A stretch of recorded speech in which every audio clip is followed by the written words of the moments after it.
নাই রে রোজেনা আছেন পরম সুখে রফিকার পরশে শুয়ে আছেন পরম সুখে রফিকার পরশে বন্দি বনে কাঁদে বসে পাই বন্দি বনে কাঁদে বসে পাই চন্দ্র কিনার সাহেব কেবলা নাই রে মদিনা চন্দ্র কিনার সাহেব কেবলা নাই। إن الحمد لله نحمده ونستعينه ونستغفره ونعوذ بالله من شرور أنفسنا ومن سيئات أعمالنا من يهده الله فلا مضل له ومن يضلله فلا هادي له ونشهد أن لا إله إلا الله وحده لا شريك له ونشهد أن سيدنا وحبيبنا ومولانا محمدا عبد الله ورسوله صلى الله عليه وعلى آله وصحبه وسلم الذي أكمل الله به قصر النبوة أي ختم الله به النبوة وحكما لا نبي بعده وأعلن في القرآن بالبرهان أن محمدا صلى الله عليه وسلم خاتم النبيين والمرسلين الذي أرسله بالحق بشيرا ونذيرا وداعيا إلى الله بإذنه وسراجا منيرا فقد قال الله تعالى في كلامه المجيد والفرقان الحميد أعوذ بالله من الشيطان الرجيم بسم الله الرحمن الرحيم يا أيها الذين آمنوا اتقوا الله وكونوا مع الصادقين صدق الله العظيم وصدق رسوله النبي الكريم ونحن على ذلك من الشاهدين والشاكرين والحمد لله رب العالمين إن الله وملائكته يصلون على النبي يا أيها الذين آمنوا صلوا عليه وسلموا تسليما اللهم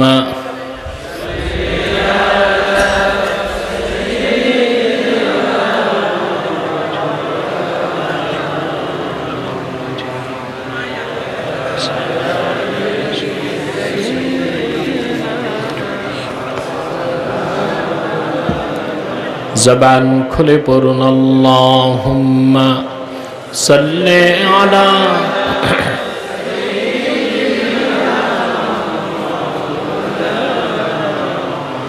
ওয়া আলা আলি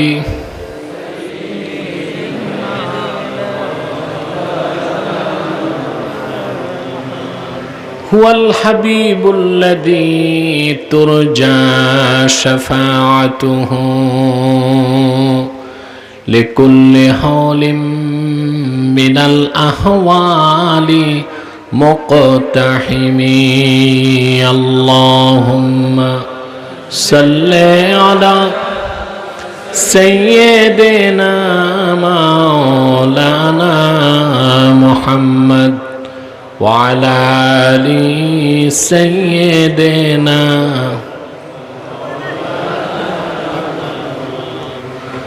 لكل نبي في الأنام فزيلة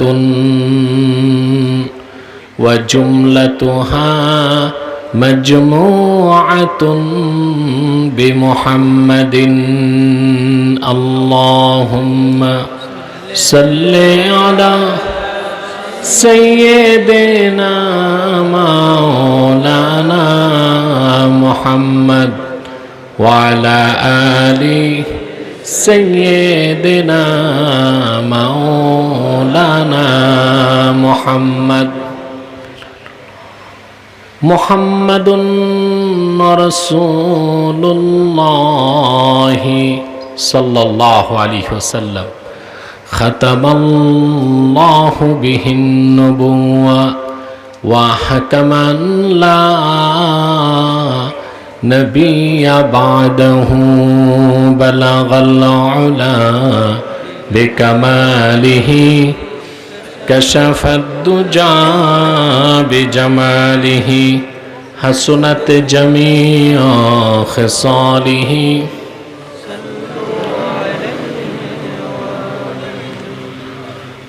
চান্দাই সাহাব রহমতুল্লাহর ইসালে সওয়াব উপলক্ষে আয়োজিত আজকের বার্ষিক ফাতেহা শরীফের সম্মানিত সভাপতি হযরত মাওলানা জালাল উদ্দিন আহমদ সাহাব বড় সাহেবজাদা চান্দাই দরবার শরীফ বারাকাল্লাহু ফি উমরিহি হাজারাত উলামায়ে কেরাম তুলাবায়ে এজাম প্রচণ্ড গরমে দুপুরবেলা বিভিন্ন প্রান্ত থেকে আগত আমার দিন দরদি মুসলমান ভাই ও বন্ধুগণ সকলকে অন্তরের অন্তঃস্থল থেকে জ্ঞাপন করছি মুবারক সবটুকুন শুকরিয়া আল্লাহ সুবহানাহু ওয়া তাআলার জন্যে যিনি আজকের এই মুতাবাররাক মাহফিলে আমাদেরকে আসার অবসর তৌফিক দয়া করে ভিক্ষা দান করেছেন।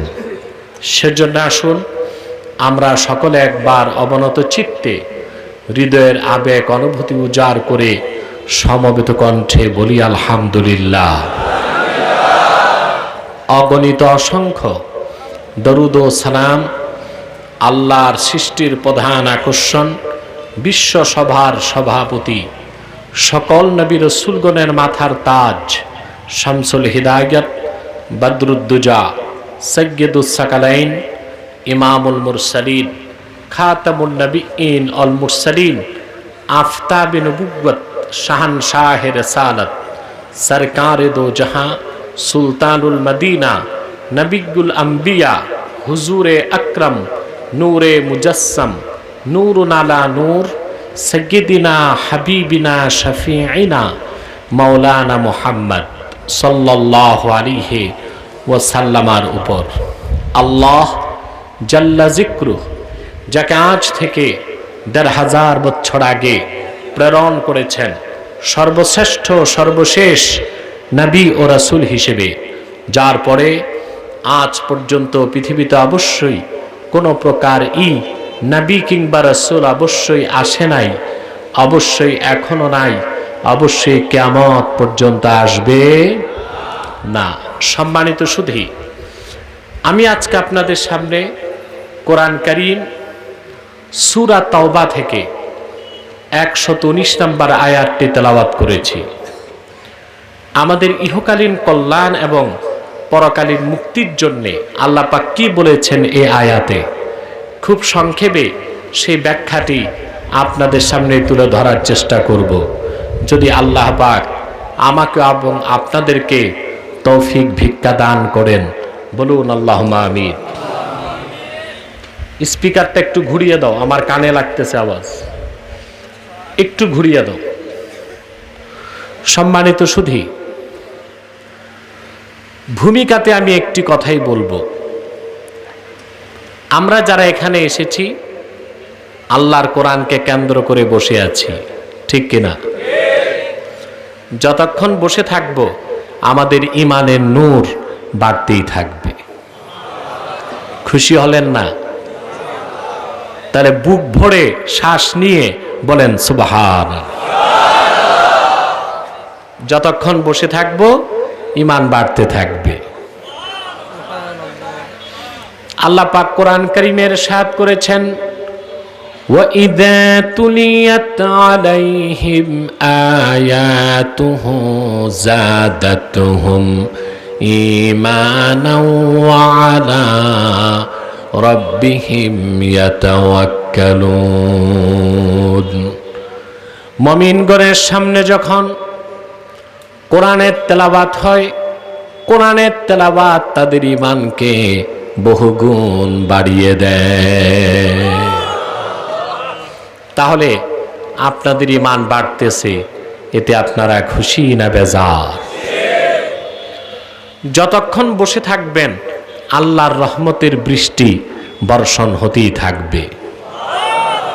এটা আল্লাহ পাক বলেছেন, وَإِذَا قُرِئَ الْقُرْآنُ فَاسْتَمِعُوا لَهُ وَأَنصِتُوا لَعَلَّكُمْ تُرْحَمُونَ। যখন কোরআন পঠিত হয়, কোরআনের আলোচনা হয়, তখন তোমরা চুপচাপ থাকো এবং মনোযোগ সহকারে তা শ্রবণ করো, যেন তোমরা আল্লাহর পক্ষ থেকে আগত রহমত পেতে পারো। তাহলে একদিকে ঈমান বাড়তেছে, আরেক দিকে রহমত বর্ষিত হচ্ছে। আমরা এতে খুশি না বেজার? আর যখন দুই হাত তুলবেন মুনাজাতে, জীবনের সব গুনাহ আল্লাহ তাআলা মাফ করে দিবেন। এতে আমরা খুশি আছি? আমরা খুশি। শুধু বেজার শয়তান। বেজার কে? শয়তানের সব চেষ্টা ব্যর্থ। এখন একটি চেষ্টা বাকি আছে, মুনাজাতের আগে আপনাদের উঠানো যায় কিনা। আমরা নেক নিয়ত করে শয়তানের নাপাক গালে একটি চপেটা ঘাত করতে চাই। আমরা নিয়ত করছি কিছুক্ষণ পরে আজকের মুনাজাত করে গুনাহ মাফ করে নিষ্পাপ বেহেশতি আল্লাহওয়ালা হয়ে বাড়ি যেতে চাই। কারা কারা হাত তুলে আল্লাহ তাআলাকে দেখা। আওয়াজ লাগবে।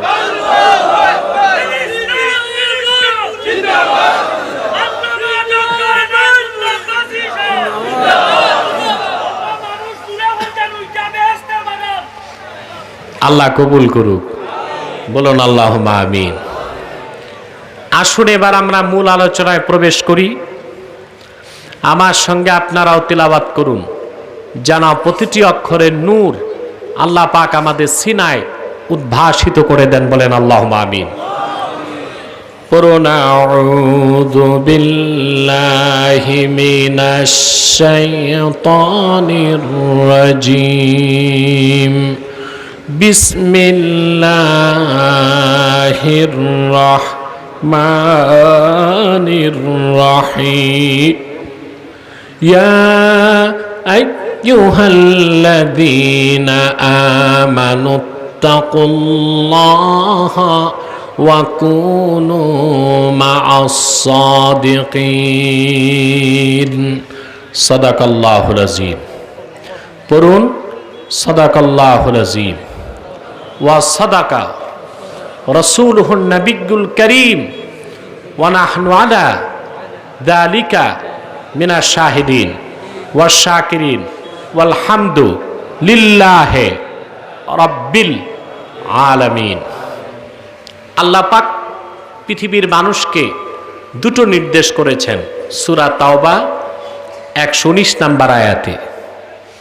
তার প্রথম নির্দেশ আল্লাহ পাকের, ইয়া আইয়ুহাল্লাযীনা আমানুত্তাকুল্লাহ, হে বিশ্বাসীগণ তোমরা আল্লাহকে ভয় করো। কাকে ভয় করতে হবে? ওয়া কুনু মা'আস সাদিকিন, এবং সত্যবাদীদের সঙ্গী হও। সুবহানাল্লাহ। কয়টি হুকুম? জোরে বলেন। এই দুইটি নির্দেশ যদি আপনি পৃথিবীতে পালন করতে পারেন, বিনা আযাবে, কম হিসাবে, ফার্স্ট চান্সে আল্লাহ আপনাকে জান্নাত দিবেন। আবার বলছি, এই দুইটি হুকুম যদি মানতে পারেন, আল্লাহ পাক বিনা আযাবে, কম হিসাবে, প্রথম চান্সে জান্নাত দান করবেন। প্রথম নির্দেশ, আল্লাহকে ভয় করতে হবে, ঠিক কিনা? আল্লাহকে যারা ভয় করবে, দুনিয়াও তাদের, আখেরাতও তাদের। দুনিয়া আখেরাতে কোনো চিন্তা তাদের থাকতে পারে না। আল্লাহ রাব্বুল আলামিন, মহান আল্লাহকে যারা ভয় করবে, এই পৃথিবীতে আল্লাহ পাক তাদের ব্যাপারে ওয়াদা করেছেন, তাদের সাথে চুক্তি করেছেন। আল্লাহ তাদেরকে বেহেশতে যাবার জন্য যে আমলগুলো দরকার তা করা সহজ করে দিবেন।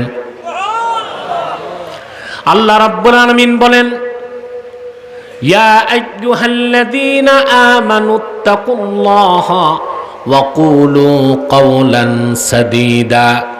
হে বিশ্বাসীগণ, তোমরা আল্লাহকে ভয় করো এবং সত্য কথা বলো। ইউসলিহ লাকুম আ'মালাকুম ওয়া ইয়াগফির লাকুম যুনুবাকুম। আল্লাহ পাক তোমাদের সবগুলো আমলকে ঠিক করে দিবেন, এমন আমল করার তৌফিক দিবেন যা করলে তোমরা জান্নাত যেতে পারবে। শুধু তাই নয়, জীবনের সমস্ত গুনাহগুলোকে আল্লাহ পাক মাফ করে দিবেন। জোরে বলুন সুবহানাল্লাহ। আল্লাহকে যারা ভয় করবে, পৃথিবীতে বেহেশতে যাবার দায়িত্ব আল্লাহ নিজের হাতে তুলে নেবেন। যারা আল্লাহ পাককে, সাউন্ডটা কানে বাজে, সাউন্ডগুলো ঠিক করতে হবে, একটু ইকো চলবে না, ইকো বন্ধ করে রিভার্ব দিয়ে রাখো, আর একটু চিকন হবে আওয়াজ। খেয়াল করছেন কথা? আল্লাহকে যারা ভয় করবে, আল্লাহ পাক ওয়াদা করেছেন আল্লাহ তাদের নিরাপত্তার দায়িত্ব নিজ হাতে তুলে নেবেন। আল্লাহ যদি কারো নিরাপত্তার দায়িত্ব নেন, তার কোনো ভয় থাকবে? জোরে বলেন, ভয় থাকবে? শোষক, শাসক, নির্যাতনকারী, নিপীড়নকারী, দুষ্ট, অত্যাচারী, পৃথিবীর কোনো অপশক্তি তার কোনো ক্ষতি করতে পারবে না। যদি আপনি আল্লাহকে ভয় করেন, গোটা সৃষ্টি আপনার তাবেদারি করবে। আপনার মাঝখানে কেউ কথা বলছেন না, একসঙ্গে বলেন সুবহান। এই কথা কার? যদি আল্লাহকে ভয় করেন, গোটা সৃষ্টি আপনার তাবেদারি করবে। পৃথিবীর কোনো অপশক্তি আপনার ক্ষতি করতে পারবে না। আল্লাহ রাব্বুল আলামিন বলেন, ওয়া ইন তাসবিরু ওয়া তাত্তাকু লা ইয়াদুররুকুম কাইদুহুম শাইআ। যদি তোমরা ধৈর্য ধারণ করে এবং আল্লাহকে ভয় করো, এই পৃথিবীর কোনো অপশক্তি তোমাদের কোনো ক্ষতি করতে পারবে না। আল্লাহ যদি কারো নিরাপত্তার দায়িত্ব নিয়ে নেন, সেই লোকটি পৃথিবীর শাসকের রক্তচক্ষুকে পরোয়া করবে না। নির্যাতন, নিপীড়ন, হামলা, মামলা, হত্যা, জঙ্গ, নির্যাতন, নিপীড়ন, পৃথিবীর কোনো অপশক্তি তাকে সত্য কথা বলা থেকে বিরত রাখতে পারবে না। ঠিক কিনা বলেন? আমরা হকের কথা বলি না, ভয় পাই। কেউ ভয় পায় আঘাত আসতে পারে, হামলা হতে পারে, মামলা হতে পারে, নির্যাতন হতে পারে। কেউ ভাবে মুরিদ কমতে পারে, কেউ ভাবে ভক্ত কমে যাবে, কেউ ভাবে জনসমর্থন কমে যাবে। ঠিক কিনা বলেন? কিন্তু আল্লাহ ওয়াদা করেছেন, যদি আপনি আল্লাহকে ভয় করতে পারেন, গোটা সৃষ্টি আপনার তাবেদারি শুরু করে দিবে। তখন আর কোনো ভয় থাকবে? জোরে বলেন, থাকবে?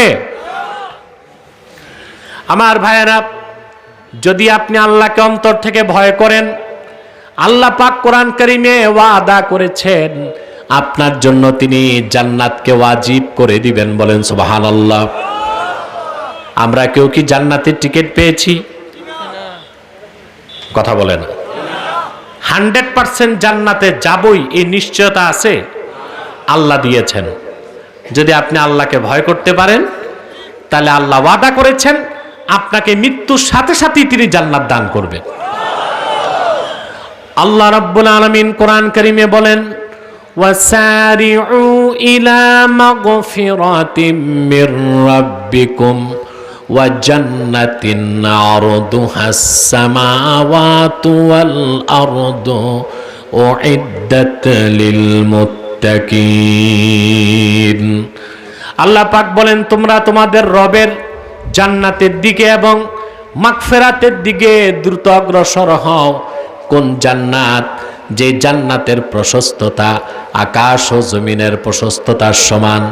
আল্লাহ পাক বলেন সে জান্নাত তৈরি করা হয়েছে মুত্তাকিদের জন্যে। সুবহানাল্লাহ বলবেন না? তাহলে আল্লাহকে ভয় করবেন? কথা বলে না। যারা আল্লাহকে ভয় করবে 1 সেকেন্ডের জন্য আল্লাহ তাদের জাহান্নাম দিবেন না, এটাও তিনি ওয়াদা করেছেন। আল্লাহ পাক বলেন, সুম্মা নুনাজ্জিল্লাযীনা তাকাও ওয়া নাযারুজ যালিমিনা ফিহা জিসিয়া। অতঃপর যারা আল্লাহকে ভয় করেছে দুনিয়ায়, আল্লাহ বলেন আমি তাদেরকে জাহান্নাম থেকে নিষ্কৃতি দিব। আর যারা জালেম এবং কাফের তারা চিরকাল জাহান্নামে জ্বলবে। আমার ভাইয়েরা, তাহলে আল্লাহকে ভয় করবেন? সর্বশক্তি দিয়ে বলেন ভয় করবেন? আল্লাহকে যারা ভয় করে তারা নামাজ ছাড়তে পারে, রোজা হজ ছাড়তে পারে, যাকাত বাদ দিতে পারে, চুরি করতে পারে, গীবত শিকায়ত করতে পারে, খুন খারাপি করতে পারে, খাদ্যে ভেজাল দিতে পারে, পরকিয়া করতে পারে। সব খারাপ কাজের মূল আল্লাহকে ভয় না পাওয়া, আর সব নেক কাজের মূল আল্লাহকে ভয় পাওয়া। সুবহানাল্লাহ বলে। আজ আমাদের দেশে অপরাধ বেড়ে গেছে, ঠিক কিনা? চুরি চামারি বাড়তেছে না কমতেছে? পরকিয়া বাড়তেছে না কমতেছে? খাদ্যে ভেজাল বাড়তেছে না কমতেছে? ধর্ষণ এখন গণধর্ষণ হয়ে গেছে। আগে হতো পুকুর চুরি, এখন হয় সাগর চুরি, ঠিক কিনা বলেন? কেন? আমাদের দেশে শিক্ষিত মানুষের সংখ্যাও তো বাড়তেছে, ঠিক কিনা? প্রায় 4 কোটি বালক বালিকা বাংলাদেশে স্কুল কলেজ বিশ্ববিদ্যালয়ে পড়াশোনা করতেছে। কত? 4 কোটির বেশি। শিক্ষিত লোক কম নাই বাংলাদেশে, কিন্তু দুর্নীতি বাড়তেছে, চুরি বাড়ছে, সন্ত্রাস বাড়ছে, গণধর্ষণ বাড়ছে, দিনে দুপুরে মানুষকে হত্যা খুন খারাপি বেড়ে চলছে। তার একমাত্র কারণ জাতিকে আমরা শিক্ষিত করছি কিন্তু সুশিক্ষায় শিক্ষিত করতে পারছি না, ঠিক কিনা বলে? আমরা যে শিক্ষায় শিক্ষিত করছি সেই শিক্ষা অন্তরে আল্লাহর ভয় সৃষ্টি করে না। আল্লাহর ভয়টাই পারে মানুষকে ভালো করতে। আইন প্রয়োগ করে আর ডান্ডা দিয়া পিঠে মানুষকে ঠান্ডা করা যায় না, ভালো করা যায় না, ঠিক কিনা বলেন? মানুষ ভালো হয় যখন সে হৃদয় থেকে আল্লাহকে ভয় করতে শিখে। আমার ভাইয়েরা, আমি একটি হাদিস শোনাচ্ছি। সহিহ বুখারীতে হাদিসটি এসেছে। হাদিসটি বর্ণনা করেছেন বিশ্ব বরেণ্য দানবীর হাতেম তায়ের ছেলে হযরতে আদি। হাতেম তায়ের নাম শুনেছেন? কথা বলে না। সে মুসলমান হতে পারে নাই, কিন্তু হাতেম তায়ের ছেলে বাড়ি ছিল তায়েফ। কোথায়? তারা মুসলমান হয়েছিল। হাতেম তায়ের ছেলে মেয়ে 14 গোষ্ঠী মুসলমান হয়ে গেছে রাসূলুল্লাহর কাছে। সুবহানাল্লাহ বলে। এই হাতেম তাই ওনার ছেলে বলেন, হাদিসটি বুখারীতে এসছে, আমি একদিন রাসূলুল্লাহর সামনে বসা, এক লোক এসছে, এসে অভিযোগ করলেন, হুজুর আমি আরবের অমুক এলাকা থেকে এসেছি, খাদ্যের অভাবে মানুষগুলো ইসলাম ছেড়ে মুরতাদ হয়ে যাচ্ছে, এত খাদ্যের অভাব আমাদের এলাকায়। লোকটি চলে গেছে, রাসূলুল্লাহ কিচ্ছু বললেন না। ঠিক কিছুক্ষণ পর আরেক লোক আসলো, এসে বললেন, হুজুর আমাদের এলাকায় সন্ত্রাসী বেড়ে গেছে, এত ডাকাত বেড়েছে, দিনে দুপুরেও মহিলারা ঘর থেকে বের হতে পারে না। দুইজনের অভিযোগ কয়টা? মাতবানা কয়টা অভিযোগ? একটি ছিল সন্ত্রাস, আরেকটি ছিল অভাব। আমাদের দেশে দুইটা সমস্যা আছে না নাই? আছে? কম না বেশি? অভাব বিমোচনে আমাদের চেষ্টা চলতেছে। যত এনজিও সব দারিদ্র মুক্ত বাংলাদেশ গড়তে চায়, দারিদ্র মুক্ত করতে যে সবাইকে সুদখোর বানায় দিচ্ছে, ঠিক কিনা? বিশ্ব ব্যাংক আমাদের ঋণ দিচ্ছে, সরকারের চেষ্টার অভাব নাই, কিন্তু অভাব কমতেছে না বাড়তেছে? 2 নাম্বার সমস্যা সন্ত্রাস আমাদের দেশে আছে না নাই? কমতেছে না বাড়তেছে? আগে তো বালেগ হইলে সন্ত্রাসী হতো, এখন কিশোর গ্যাং, দাড়ি নাই মোছ নাই, এটা বড় বড় সন্ত্রাসী হয়ে গেছে, ঠিক কিনা? এসএসসি পাশ করে কিশোর গ্যাং হয়ে যাচ্ছে সব, নওজুবিল্লাহ। দোনোটা লোক চলে গেল, আল্লাহর হাবিব সাল্লাল্লাহু আলাইহি সাল্লাম কোনো জবাব দিলেন না। হযরত আদিকে আল্লাহর হাবিব বললেন, আদি,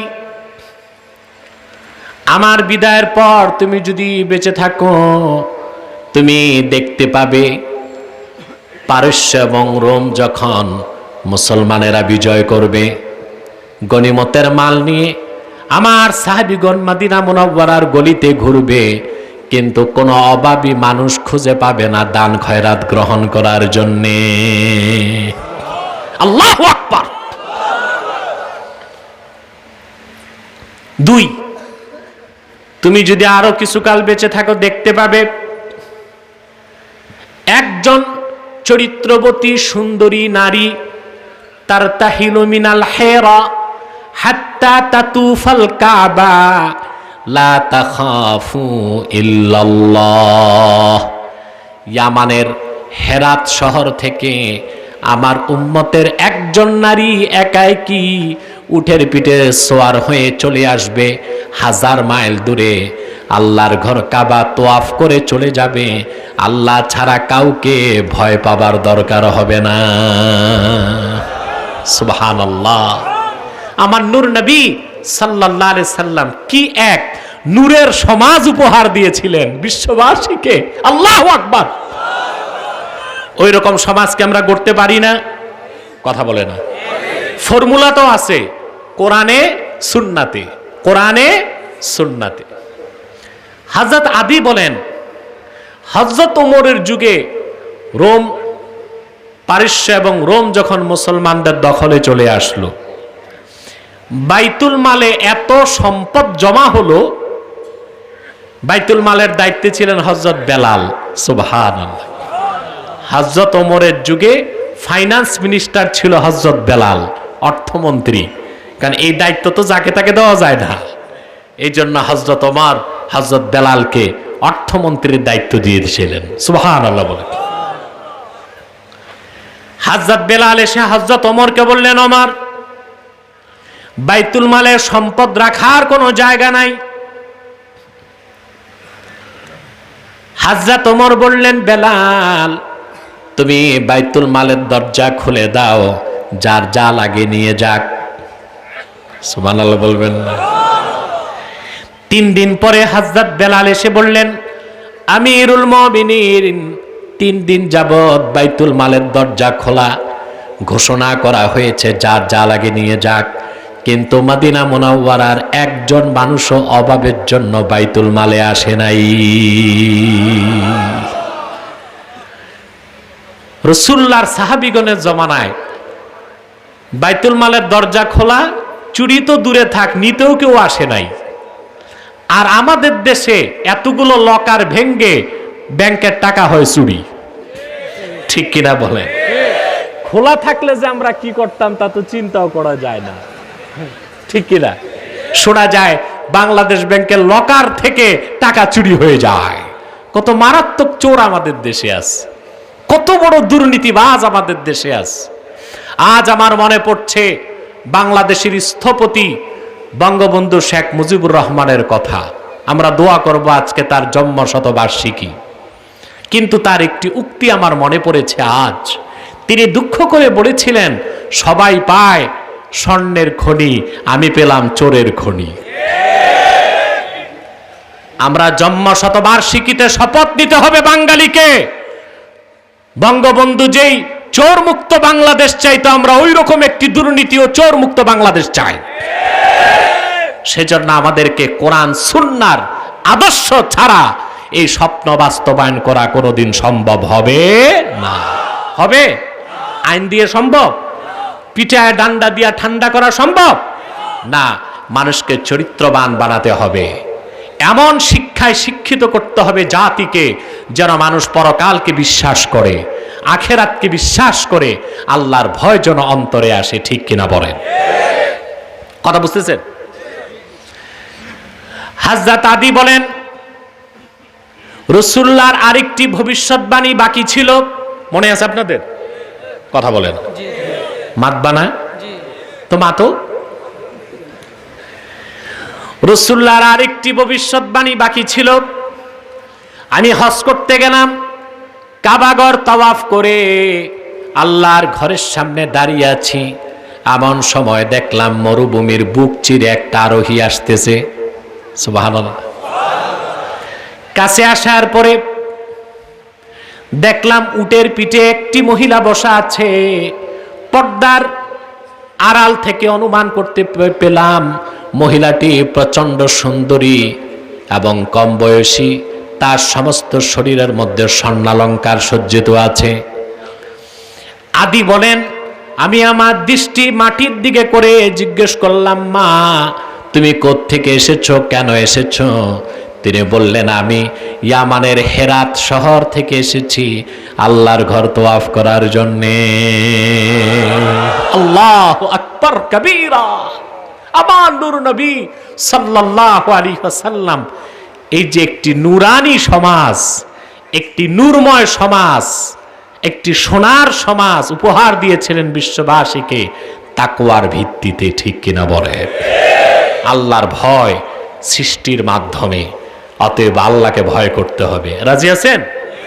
আল্লাহকে ভয় করলে চুরি করা যায়, দুর্নীতি করা যায়, ধর্ষণ করা যায়। জোরে বলেন।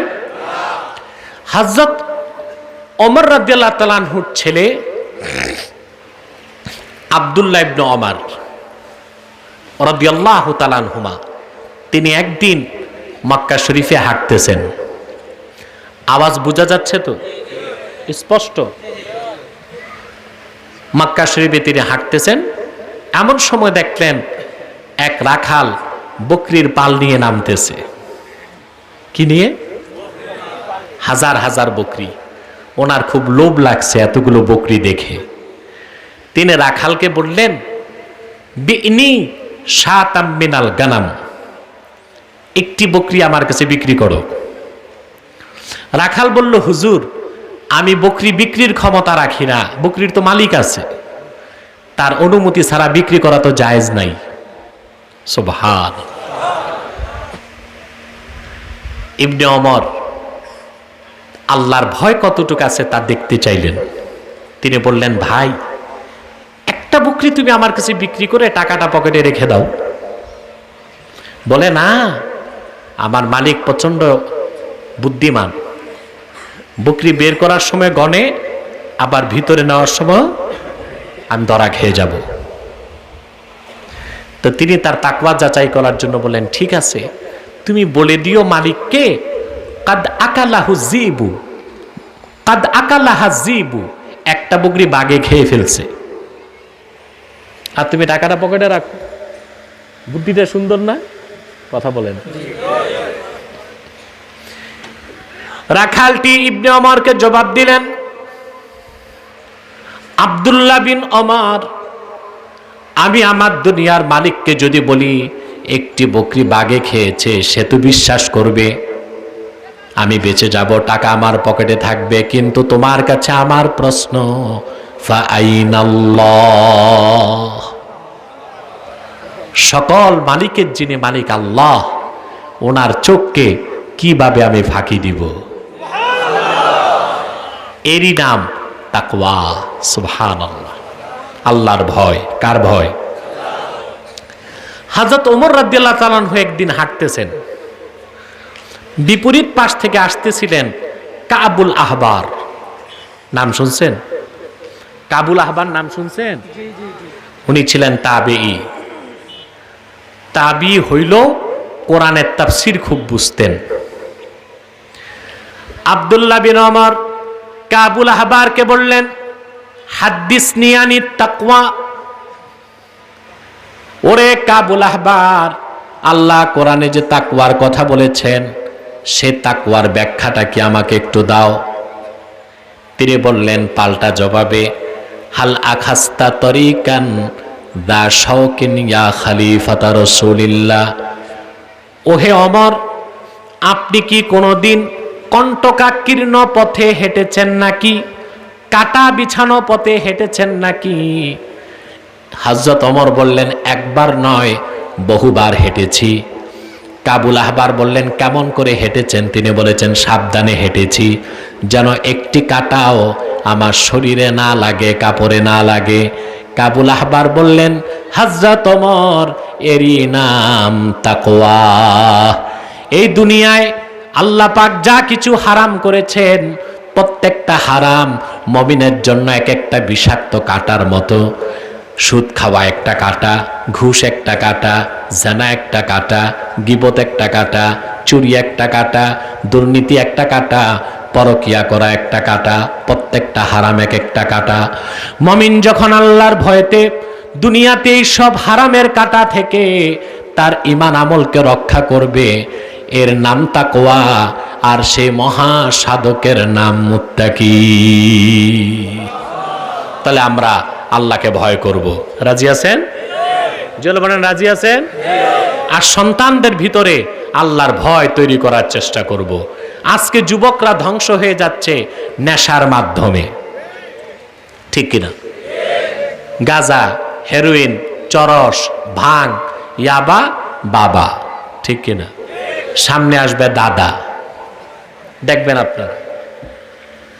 সোনার যুবকরা ধ্বংস হয়ে যাচ্ছে নেশার কারণে, বরবাদ হয়ে যাচ্ছে। আইন ও প্রশাসনের কোনো ত্রুটি নাই নেশা মুক্ত বাংলাদেশ গড়তে, কিন্তু তারা সফল না ব্যর্থ? জোরে বলেন, ব্যর্থ না? নেশা কমানো যাচ্ছে?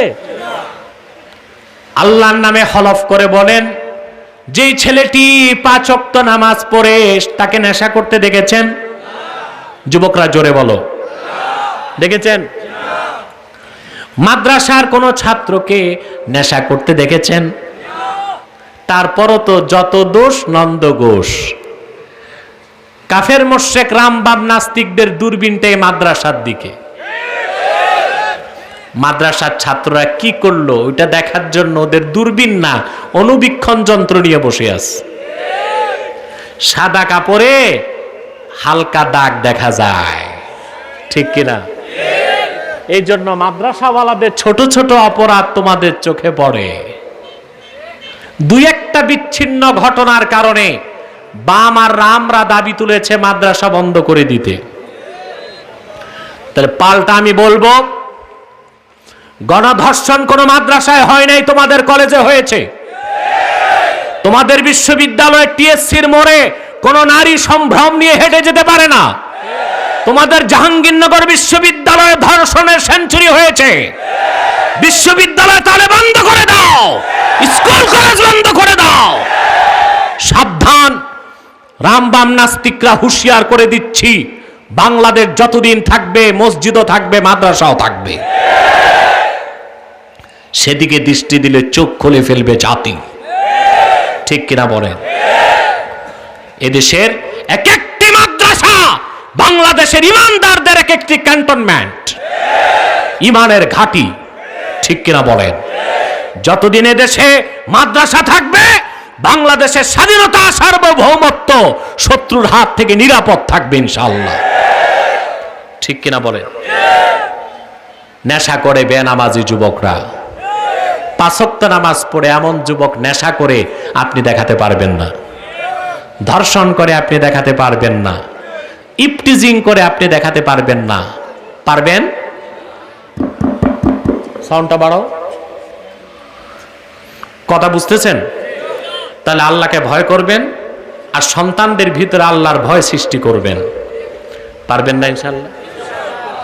প্রথম নির্দেশটি আমি সংক্ষেপে বললাম।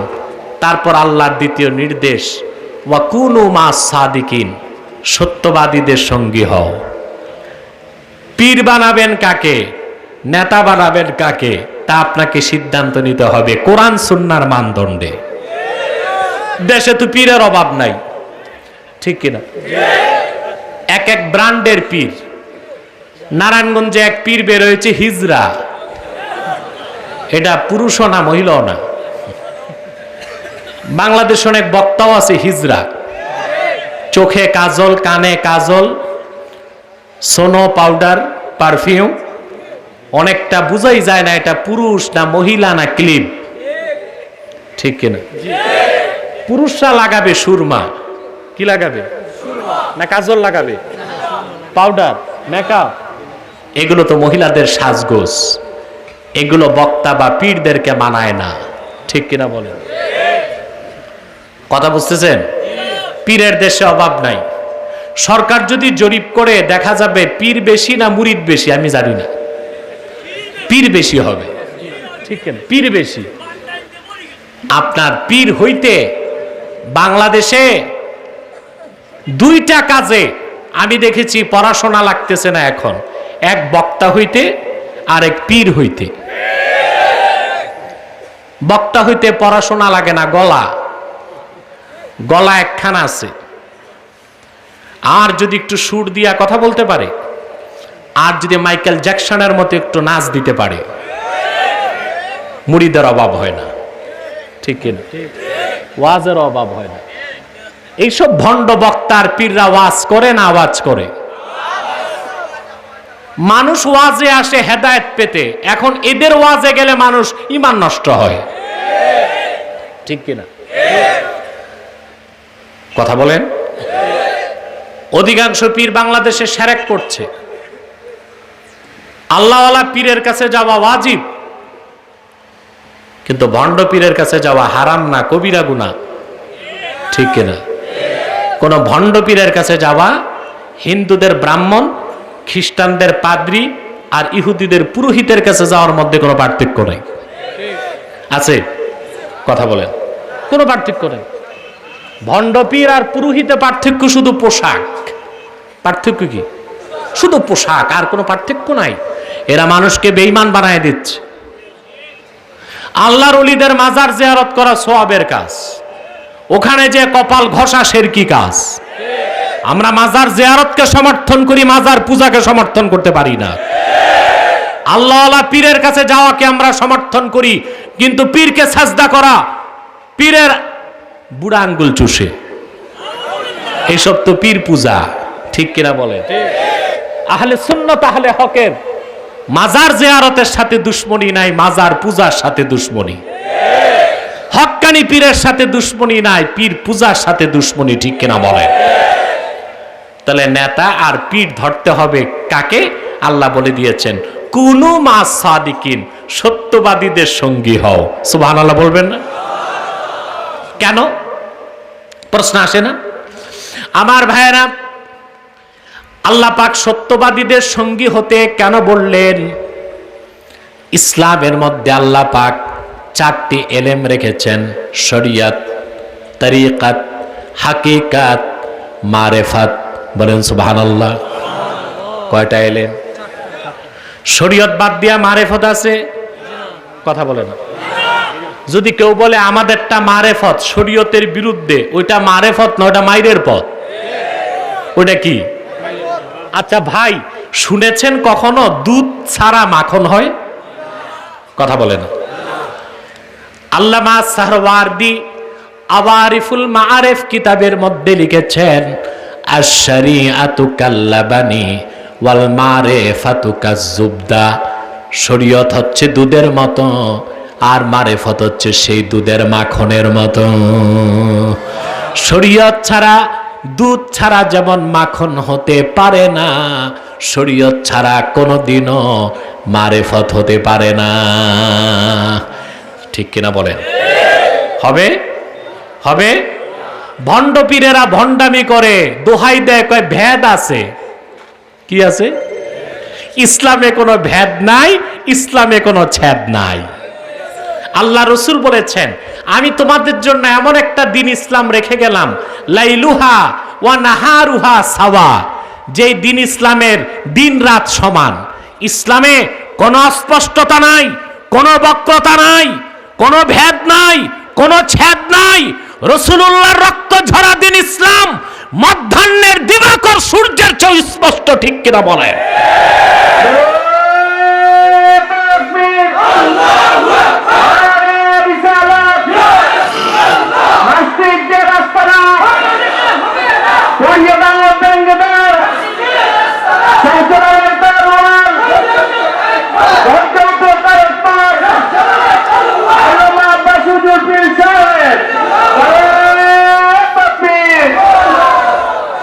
প্রিয় ভাই সব, আমার ভাইয়ের, আমার বন্ধুরা, শরীয়ত বাদ দিয়া তরিকত হইতে, তরিকত বাদ দিয়া হাকিকত হইতে, হাকিকত বাদ দিয়া মারেফত হইতে। আমি একটা উদাহরণ দেই, কথা বলেন, মাতো না কেন?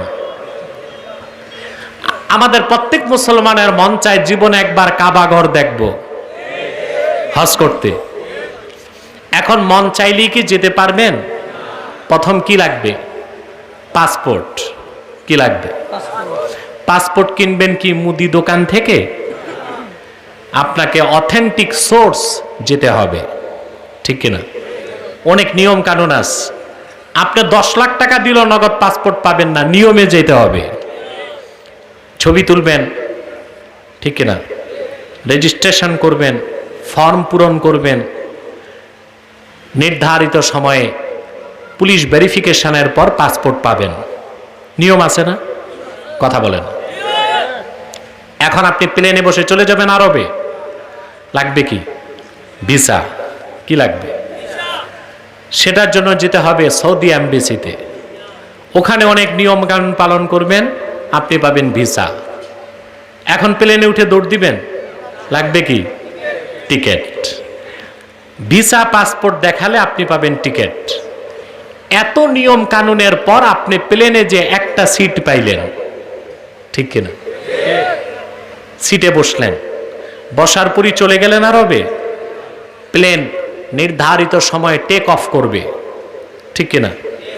ঢাকা এয়ারপোর্ট থেকে প্রায় 5252 কিলোমিটার চলন্ত পথ পাড়ি দিয়ে জেদ্দা এয়ারপোর্টে নামবে, ঠিক কিনা? কথা বলেন। আরবের ভূখণ্ড চোখে দেখলে মনে আনন্দের জোয়ার তৈরি হবে আপনার। জেদ্দা থেকে নেমে গাড়িতে 90 কিলোমিটার যাওয়ার পর মক্কা পৌঁছবেন, আল্লাহর ঘর কাবা দেখবেন। এবার বিষয়টা বুঝেন। আপনি যে নিয়ম কানুন মেনে পাসপোর্ট বানালেন, ভিসা পেলেন, এই নিয়ম কানুনগুলো শরীয়তের মতো। সুবহানাল্লাহ বলবেন না? শরীয়ত মানি নিয়ম কানুন, ঠিক কিনা? আরবে যাবার জন্য 5500 কিলোমিটারের চলন্ত পথ আপনি পাড়ি দিয়েছেন। এটা হলো তরিকাত। সুবহানাল্লাহ বলবেন না? আরবে পৌঁছার পরে, আরবের ভূখণ্ড দেখার পরে অন্তরে যে আনন্দ জাগে, সেটা হাকিকাত। তারপর আপনি যখন কাবাঘর চোখে দেখলেন, সেটা মারেফাত। তাহলে বোঝা যায় শরীয়ত তরিকত বাদ দিয়া মারেফত হতে পারে না। সেই জন্য শরীয়ত শিখার জন্য, তরিকত শিখার জন্য, হাকিকত শিখার জন্য, মারেফতের এলেম পাবার জন্য আল্লাহ বলেছেন, কুনু মা সাদিকিন, সত্যবাদীদের সঙ্গী হয়ে যা। কথা বুঝতেছেন? এখন আসেন, সত্যবাদী কারা? লম্বা টুপি, লম্বা জুব্বা, কথা বলে না, 1000 দানার তসবি আর চোখ বন্ধ করে বসে থাকে, এই কি বড় সত্যবাদী, বড় সুফি দরবেশ? সত্যবাদী কারা? আল্লাহ নিজে তাফসীর করেছেন সূরা হুজুরাতে। আল্লাহ পাক বলেন, ইন্নামাল মুমিনুনাল্লাযীনা আমানু বিল্লাহি ওয়া রাসূলিহি সুম্মা লাম ইয়ারতাবু ওয়া জাহাদু বিআমওয়ালিহিম ওয়া আনফুসিহিম ফি সাবিলিল্লাহি উলাইকা হুমুস সাদিকুন। আল্লাহ পাক নিজে ব্যাখ্যা করে দিয়েছেন, নিশ্চয় পরিপূর্ণ মুমিন তো তারাই যারা ঈমান এনেছে আল্লাহর উপর, ঈমান এনেছে মুহাম্মদ সাল্লাল্লাহু আলাইহি সাল্লামের উপর, অতঃপর ঈমানের কোনো বিষয় অন্তরে সন্দেহ রাখলো না। তারপরে আল্লাহ বলেন তারা জিহাদ করলো আল্লাহর পথে জান দিয়ে, মাল দিয়ে। আল্লাহ পাক বলেন উলাইকা হুমুস সাদিকুন, তারাই সত্যবাদী। তাহলে কাদের সঙ্গী হবেন? নেতা কাকে বানাবেন, পীর কাকে বানাবেন, আল্লাহ ব্যাখ্যা করে দিয়েছেন। 1 নাম্বার, আপনার পীর বা আপনার নেতার থাকতে হবে ঈমান। কি থাকতে হবে? প্রথম। 2 নাম্বার থাকতে হবে ইয়াকিন। আল্লাহ বলেছেন সুম্মা লাম ইয়ারতাবু, ঈমানের কোনো বিষয়ে সন্দেহ থাকতে পারবে না। সন্দেহ থাকলে আপনি মুমিন না মুনাফিক? একটি লাইভ শো দেখেছেন এক বুদ্ধিজীবীর সাথে আমার, অনেকগুলো হয়েছে। একটা বুদ্ধিজীবীকে দেখেছেন তিনি সব মানে, একটু সন্দেহ আছে, দেখছেন না? আমরা চেষ্টা করেছি তার এই সন্দেহটাও দূর করতে। তবে এখন তিনি লাইনে এসেছে, কায়দা বগদাদি পড়তেছে, কোরআন শরীফ শিখার চেষ্টা করতেছে, আলহামদুলিল্লাহ বলে। এক জাররা পরিমাণ সন্দেহ থাকলে আপনি মুমিন হতে পারবেন না। আল্লাহ বলেছেন কুনু মা সাদিকিন, সত্যবাদীদের সঙ্গে হও। নেতা বানাবেন যাকে, পীর বানাবেন যাকে, তার প্রথম শর্ত তার থাকতে হবে পরিপূর্ণ ঈমান। 2 নাম্বার থাকতে হবে ইয়াকিন। 3 নাম্বার তাকে আল্লাহর পথে জানমাল দিয়ে জিহাদ করতে হবে। এইরকম লোক আপনার নেতা হবে, এইরকম লোক আপনার পীর হবে, ঠিক কিনা বলে? আমরা কি এরকম পীর ধরতে পেরেছি সবাই? আমরা কি এরকম নেতা বানাতে পেরেছি? আজকে 57টি মুসলিম রাষ্ট্র আমাদের, সংখ্যায় আমরা 200 কোটি মুসলমান, সম্পদের অভাব নাই, আমাদের পায়ের তলায় শুধু সোনা রূপা গ্যাস আর তেল, ঠিক কিনা? তাহলে আমরাই মার খাচ্ছি কেন? ইকো বন্ধ করে দাও, মাইকম্যান ইকো দাও কেন? তোমাদের কি মাথায় ডিস্টার্ব আছে নাকি? আপনাদের কষ্ট হয়ে যাচ্ছে, আমি বুঝতে পেরেছি, গরমে কষ্ট হচ্ছে। সময় কত? প্রিয় ভাই বন্ধুগণ, আর অল্প 15-20 মিনিটে শেষ করে দিচ্ছি ইনশাআল্লাহ। আপনার প্রিয় ভাই বন্ধুগণ, 57টি ভূখণ্ডের মালিক আমরা, ঠিক কিনা? তেল গ্যাস সোনা রূপার কোনো অভাব আমাদের নেই। 200 কোটি মুসলমান আমরা সংখ্যায়, কিন্তু দুনিয়ার যেদিকে তাকাই আমরাই মার খাচ্ছি, আমরাই নির্যাতিত, নিপীড়িত, আমরাই লাঞ্ছিত, আমাদের ভূখণ্ডগুলো রক্তাক্ত হচ্ছে। তার সবচেয়ে বড় কারণ আমরা মুসলিম বিশ্বে ইমানদার নেতা তৈরি করতে পারি না। অধিকাংশ নেতাই পশ্চিমাদের গোলামি করে, কোরআন সুন্নাহ বিরোধী। কেউ ন্যাশনালিজম, কেউ সোশ্যালিজম, কেউ সেকুলারিজম, কেউ ক্যাপিটালিজম, ঠিক কিনা বলেন? ইসলামের সুমহান আদর্শ থেকে তারা দূরে অবস্থান নিচ্ছে। এই কারণে আমরা মার খাচ্ছি, ঠিক কিনা বলেন? সত্য কিনা বলেন? একটি বাস চট্টগ্রাম যাবে, 40টা সিট আছে। কতটা? প্রথম 20টা সিটে বসেছে শায়খুল হাদিস 20 জন, তারপর 10 জন মুহাদ্দিস, তারপর 10 জন বড় পীর সাহেব। পুরা বাসের 40 জনই নেককার মানুষ, আউলিয়ায়ে কেরাম। ড্রাইভার বসানো হলো এমন একজনকে যে নিয়মিত ইয়াবা খায়, মাতাল। বাস যাবে কই? চট্টগ্রাম। এখন এটা মেঘনা পার হওয়ার পর যাবে হয় ডালে নয় খালে, ঠিক কিনা? আমরা বাংলাদেশে, অধিকাংশ মুসলিম বিশ্বে লক্ষ লক্ষ মসজিদ আছে আমাদের, মাদ্রাসা আছে আমাদের, মুরিদ আছে আমাদের, কিন্তু চালকের আসনে যাদেরকে দিয়েছি সব মুনাফিক বসে আছে। এই জন্য আল্লাহ বলেছেন কুনু মা সাদিকিন, নেতা বানাও সত্যবাদীকে, নেতা পীর বানাও সত্যবাদীকে, ঠিক কিনা বলেন? সেটার ব্যাখ্যা কি? নেতাকে হতে হবে ইমানদার, নেতার ইয়াকিন ঠিক থাকতে হবে। 3, নেতাকে জিহাদ করতে হবে জানমাল দিয়ে আল্লাহর দিন কায়েমের জন্য। এই 3 কোয়ালিটি থাকলে তাকে পীর মানবেন, আপনি নাজাত পাবেন।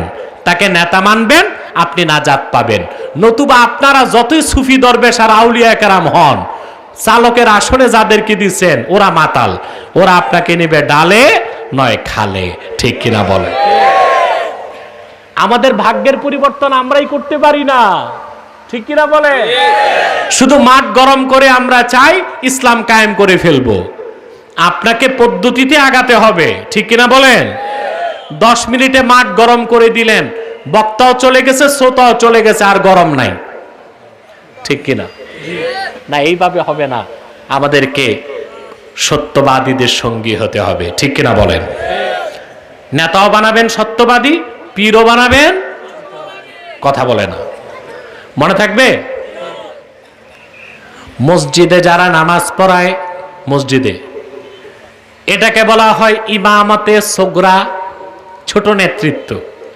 সমাজ আর রাষ্ট্র যারা চালায় ওইটাকে বলা হয় ইমামতে কোবরা, বড় নেতৃত্ব, ঠিক কিনা?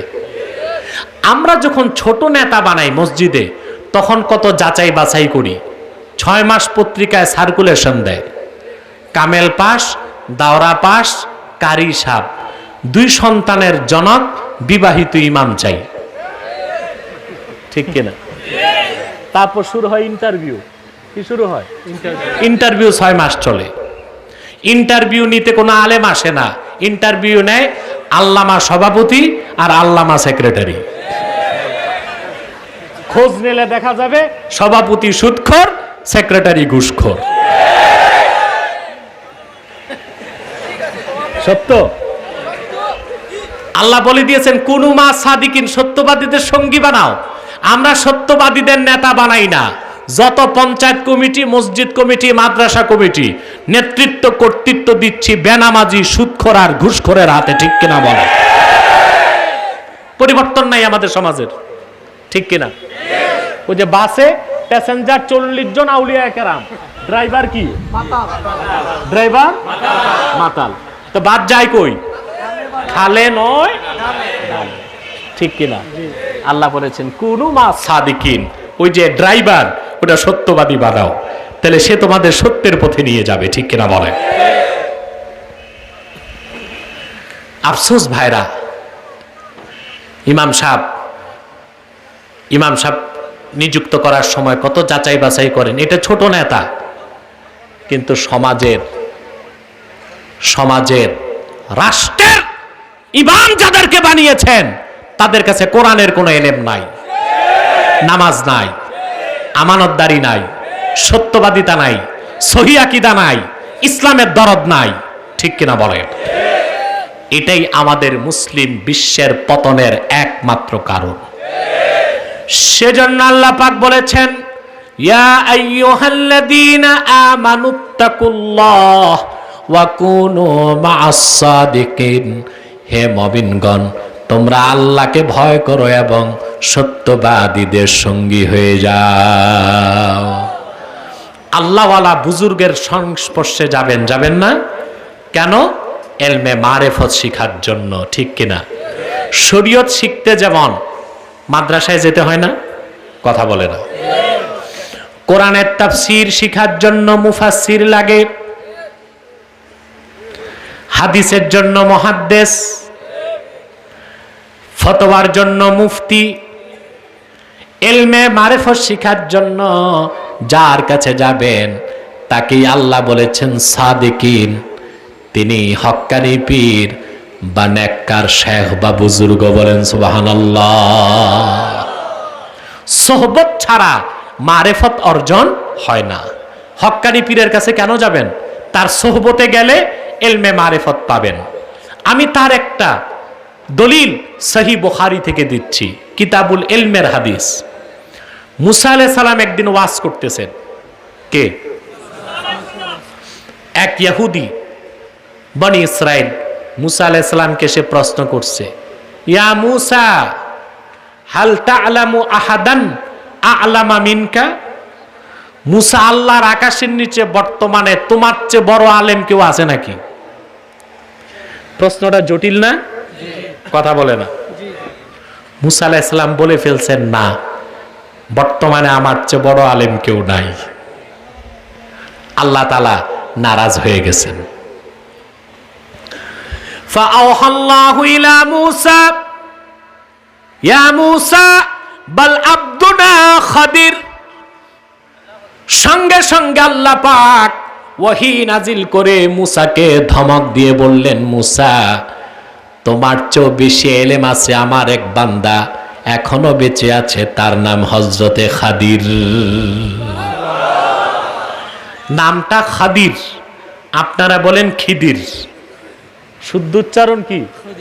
খাদির। খাদ্রন, ক্ষুদ্রন, খাদ্রা বলে সবুজকে।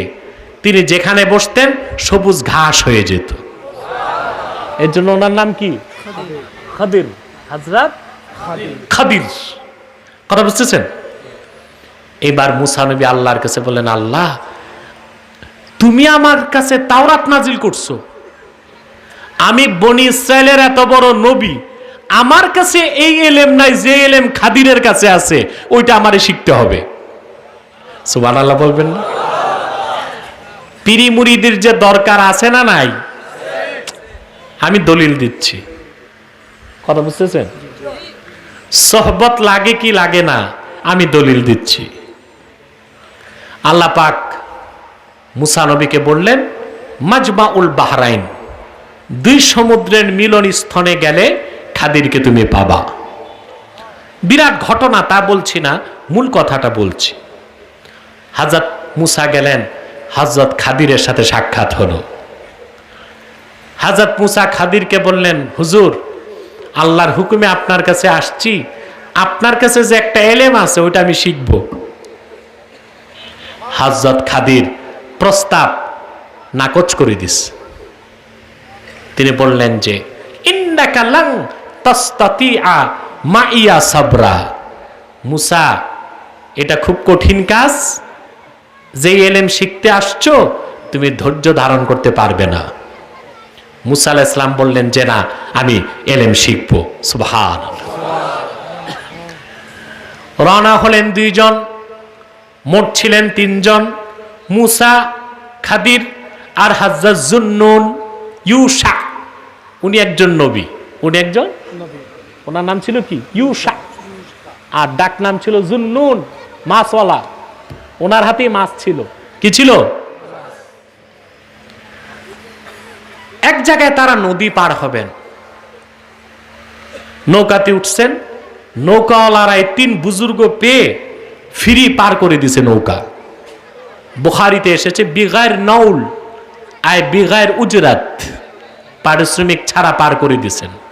ওপার যেই হযরত খাদির তরবারির বাট দিয়ে নৌকার তলা ছিদ্র করে দিয়েছেন। মূসা নবী কই, এটা কি করছো? ফিরি ফিরি পার করার এটাই বকশিস? হযরত খাদির রেগে গেছেন, আমি বলেছিলাম না তুমি ধৈর্য ধরতে পারবা না? হযরত মূসা বললেন, ঠিক আছে, আর প্রশ্ন করব না, আগে বাড়ো। কথা বলবা নাকি? কিছু যাওয়ার পর হযরত মূসা খাদির একটা ময়দানে আসলেন। বাচ্চারা খেলাধুলা করছে। সবচেয়ে সুদর্শন বাচ্চাটাকে ধরে হযরত খাদির জবাই করে দিয়েছে। মূসা আলাইহিস সালামকে, এটা কি করছো? একটা নিষ্পাপ বাচ্চাকে জবাই করে দিয়েছো, এটা তো নাজায়েজ কাজ হয়েছে। হযরত খাদির বললেন, আমি আগে বলেছিলাম, আলাম আকুল লাকা ইন্নাকা লান তাসতাতিআ মাইয়া সাবরা, তুমি ধৈর্য ধরতে পারবা না, আমি আগেই বলেছিলাম। হযরত মূসা কয়, ঠিক আছে, এরপর যদি প্রশ্ন করি ফালা তুসাহিবনি, তো তুমি আমারে আর সঙ্গী রাখো না, বাদ দিয়ে দিও। ঠিক আছে। সামনে রওনা দিছে। এক এলাকায় আসার পর ক্ষুধা লাগছে তিনজনের। এলাকার মানুষকে বলল, একটু মেহমানদারি করো। এলাকার মানুষগুলো ছিল জম্মের কৃপণ, মেহমানদারি করে নেই। হযরত খাদির বের হয়ে দেখলেন একটা দেয়াল ভাঙ্গা। তিনি মূসাকে বলেন, আসো, আমরা দেওয়ালটা ঠিক করে দিই। মুসা আলাইহিস সালাম বললেন, তোমার কাজকর্ম কিছু বুঝলাম না খাদির, ফিরি নৌকা পার হয়ে তলা ছিদ্র করলা, নিষ্পাপ বাচ্চাটারে এমনি এমনি জবাই করলা, আর যাদের কাছে খাদ্য চাইলাম কিছু দিল না, বিনা পয়সায় তাদের ওয়াল ঠিক করতেছো। হাজরত খাদির বললেন, হাজা ফেরাকু বাইনি ও বাইনিক, তোমার আমার সম্পর্ক এখানেই শেষ। মুসা কয়, সম্পর্ক শেষ কথা ঠিক আছে, 3 কাজের ব্যাখ্যা দাও। সুবহানাল্লাহ বলবো। মারেফতের কিছু যদি বুঝে না আসে, শরীয়তের ব্যাখ্যা লাগবে। শরীয়তের ব্যাখ্যা না পাওয়া গেলে সেই মারেফতকে মানার কোনো সুযোগ। কথা বুঝতেছেন? হযরত খাদির বললেন, মুসা, আমরা যে নৌকার তলা ছিদ্র করেছি, এই নৌকা দিয়ে ইয়েতিমরা তাদের সংসার চালায়। আল্লাহ প্রদত্ত ইলমে আমি দেখতে পেয়েছি, স্বৈর শাসক আসতেছে পেছনে, নৌকাটা গসব করে ফেলবে, রিকুইজিশন করে ফেলবে, তাহলে এতিমদের সংসার চলার কোনো ব্যবস্থা থাকবে না। আমি তলা ছিদ্র করে একটু খুঁত লাগাই দিলাম, যেন খুঁত পেলে নৌকার গসব না হয়ে যায়। পরে তারা নৌকা ঠিক করে কামাই রোজগার করতে পারবে। মুসা নবী বললেন, তাহলে তো কাজটা ঠিক হয়েছে। কথা বুঝতেছে? বাচ্চাটাকে মারছো কেন? বলে, আল্লাহ প্রদত্ত ইলমে আমি দেখেছি বাচ্চাটা বড় হয়ে কাফের হবে, নাফরমান হবে, তার বাপ মার উপর জুলুম করবে, এই জন্য আমি বাচ্চাটাকে কতল করে দিলাম, সেও বেহেশতে যাক, তার বাপ মাও বেঁচে যাক। কিটাও ভালো কাজ হয়েছে। তো ভাঙ্গা ওয়াল ঠিক করছো কেন? বলে, শোনো, এই ভাঙ্গা ওয়ালের নিচে 2জন এতিমের সম্পদ আছে। ওয়াকানা আবু হুমা সালেহা, এই এতিমদের বাপ মা 2জনই নেককার। সুবহানাল্লাহ। ওয়ালটা ভেঙ্গে গিয়েছে,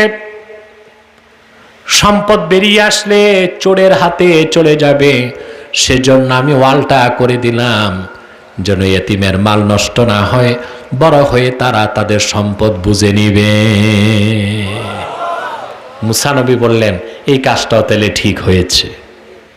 মুহাদ্দিসগণ বলেন, মুসা নবীর দৃষ্টি ছিল ইলমে শরীয়তের দিকে, আর হযরত খাদিরের দৃষ্টি ছিল ইলমে মারিফতের দিকে। ঠিক কিনা বলেন?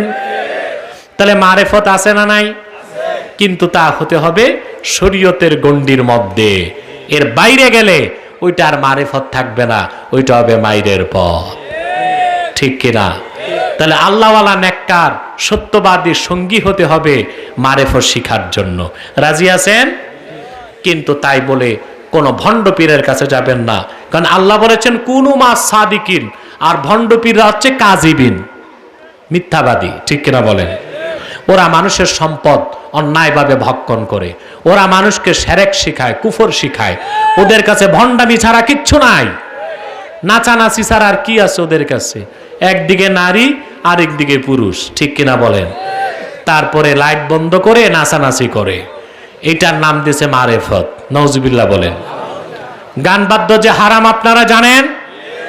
যারা গান বাদ্যকে হালাল বলবে কাফের হয়ে যাবে, বউ তালাক হয়ে যাবে। মনে থাকবে?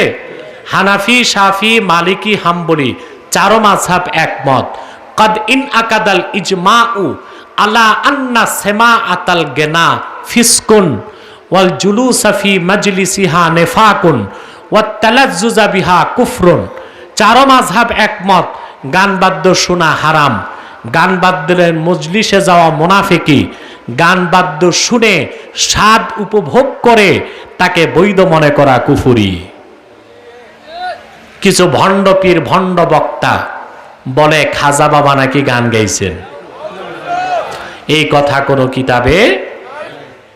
তাহলে আমি আর একটা কথা বলি, গান বাদ্য গাইলে কি শাস্তির কথা খাজা বাবা বলছে, তা কি বলছে কেউ কোনোদিন? বলবো?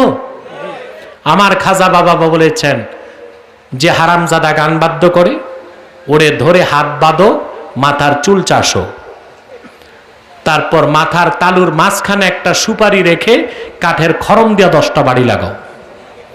খাজা বাবার এই ফতোয়া আছে কোন কিতাবে?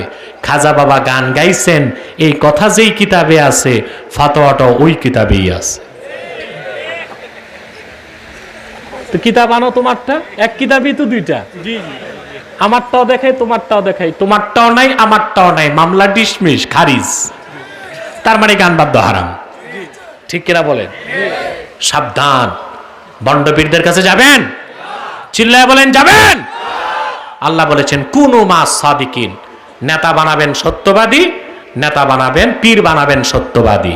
সে সত্যবাদীর সংজ্ঞা আল্লাহ 3টা শর্ত দিয়েছেন। ইমানদার হতে হবে, ইয়াকিন ঠিক থাকতে হবে, আল্লাহর দিনের পথে জানমাল নিয়ে জিহাদরত থাকতে হবে, ঠিক কিনা বলেন?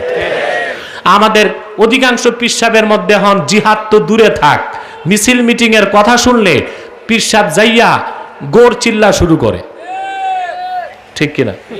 কোন আন্দোলনে, মিছিল মিটিং এ, প্রতিবাদী কথায় না, এই লোককে সত্যবাদী বলার সুযোগ নাই। আল্লাহ ওয়ালা হক্কানি পীর মা সাহেবগণ সব সময় সত্যের পথে আন্দোলন করে গেছে, ঠিক কিনা? শামসুল উলামা হযরত ফুলতুলি রহমতুল্লাহ সারাটা জিন্দেগি শিরক কুফর বাতিল ভণ্ডদের বিরুদ্ধে আন্দোলন করে গেছে। সুন্নিয়তের জন্য তার বুকের রক্ত ঢেলে গেছে, সারাটা জীবন আন্দোলন সংগ্রাম করে গেছে, ঠিক কিনা বলেন? আমরা সৌভাগ্যবান,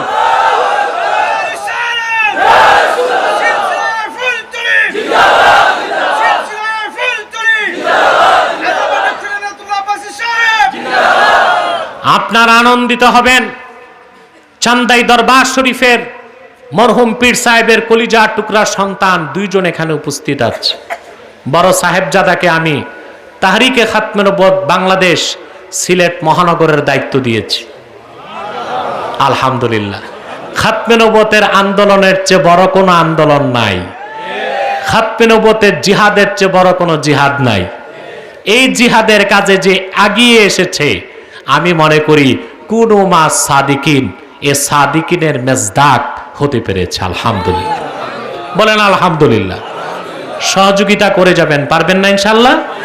তাহলে আমি আজকে দীর্ঘ সময় সূরা তাওবা থেকে 119 নম্বর আয়াত থেকে ব্যাখ্যা করেছি।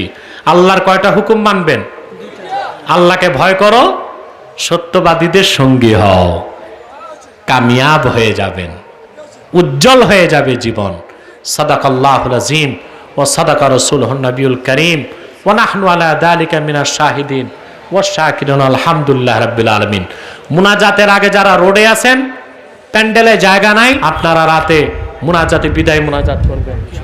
জি, আসুন আমরা একটু দরুদ সালাম পড়ে তারপর হাত তুলে দোয়া করি।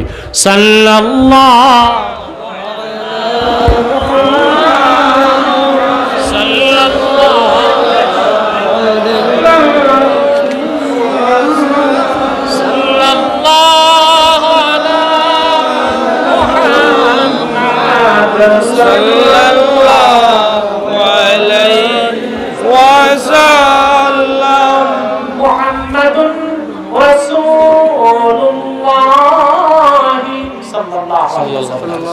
ختم الله به النبوة وحكما لا نبي بعده يا نبي سلام عليك يا رسول سلام عليك يا حبيب سلام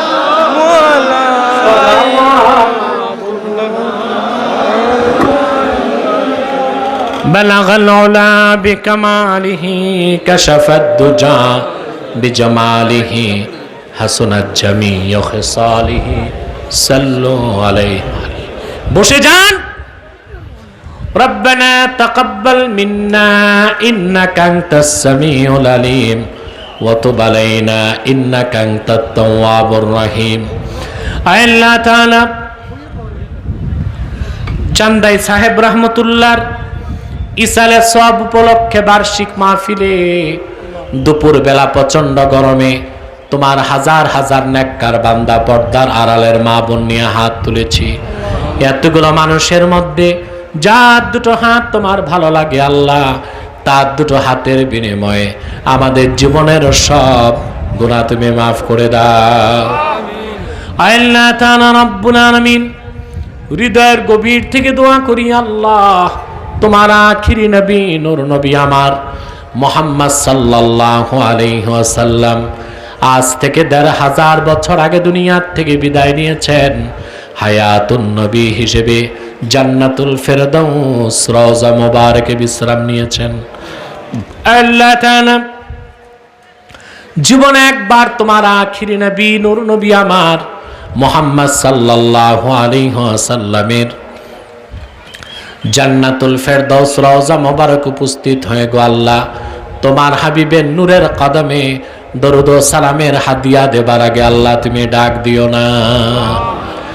আল্লাহ পাক একবার বা একাধিকবার যারা সোনার মদিনায় নূরের মদিনায় যেতে পেরেছি, জীবনে বারবার তোমার আখিরি নবী নূর নবী মুহাম্মদ সাল্লাল্লাহু আলাইহি ওয়াসাল্লামের নূরের শহর মদিনাতুল মুনাওয়ারা জিয়ারতের জন্য তাদের কপালটা খুলে দাও।